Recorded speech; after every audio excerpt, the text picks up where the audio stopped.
بسم اللہ الرحمن الرحیم۔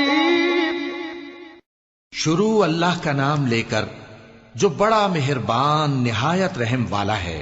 ہم نے نوح کو ان کی قوم کی طرف بھیجا کہ پیشتر اس کے کہ ان پر درد دینے والا عذاب واقع ہو اپنی قوم کو خبردار کر دو۔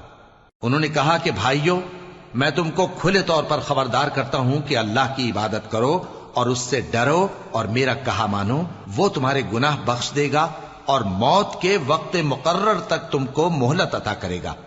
جب اللہ کا مقرر کیا ہوا وقت آ جاتا ہے تو تاخیر نہیں کی جاتی، کاش تم جانتے ہوتے۔ جب لوگوں نے نہ مانا تو نوح نے اللہ سے عرض کی کہ پروردگار، میں اپنی قوم کو رات دن بلاتا رہا، لیکن میرے بلانے سے وہ اور زیادہ گریز کرتے رہے۔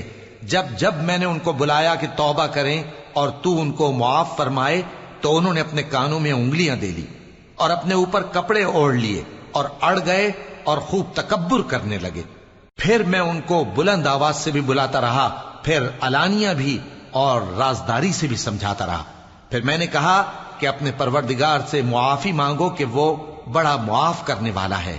وہ تم پر آسمان سے موسلا دھار میں برسائے گا اور تمہارے مال اور بیٹوں میں اضافہ کرے گا اور تمہیں باغ عطا کرے گا اور ان میں تمہارے لیے نہریں بہا دے گا۔ تم کو کیا ہوا ہے کہ تم اللہ کی عظمت کا اعتقاد نہیں رکھتے، حالانکہ اس نے تم کو طرح طرح کی حالتوں میں پیدا کیا ہے؟ کیا تم نے نہیں دیکھا کہ اللہ نے 7 آسمان کیسے اوپر تلے بنائے ہیں اور چاند کو ان میں روشن بنایا ہے اور سورج کو چراغ بنا دیا ہے؟ اور اللہ ہی نے تم کو زمین سے ایک خاص طرح سے پیدا کیا ہے، پھر اسی میں تمہیں وہ لوٹا دے گا اور اسی سے تم کو نکال کھڑا کرے گا۔ اور اللہ ہی نے زمین کو تمہارے لیے فرش بنایا تاکہ اس کے بڑے بڑے کشادہ رستوں میں چلو پھرو۔ آخر میں نوح نے عرض کی کہ میرے پروردگار، یہ لوگ میرے کہنے پر نہیں چلے اور ایسوں کے تابع ہوئے ہیں جن کو ان کے مال اور اولاد نے نقصان کے سوا کچھ فائدہ نہ دیا، اور وہ بڑی بڑی چالیں چلے اور کہنے لگے کہ اپنے معبودوں کو ہرگز نہ چھوڑنا، اور ود اور سوا اور یغوث اور یعوق اور نصر کو کبھی نہ چھوڑنا۔ اور اے پروردگار، انہوں نے بہت لوگوں کو گمراہ کر دیا ہے، اور تو ان ظالموں کو اور زیادہ گمراہ کر دے۔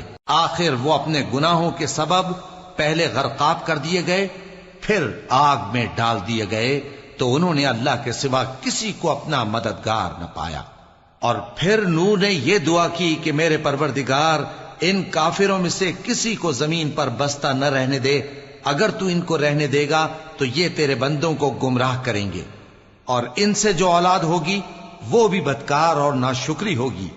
اے میرے پروردگار، مجھ کو اور میرے ماں باپ کو اور جو ایمان لا کر میرے گھر میں آئے اس کو اور تمام ایمان والے مردوں اور ایمان والی عورتوں کو معاف فرما، اور ظالم لوگوں کے لیے اور زیادہ تباہی بڑھا۔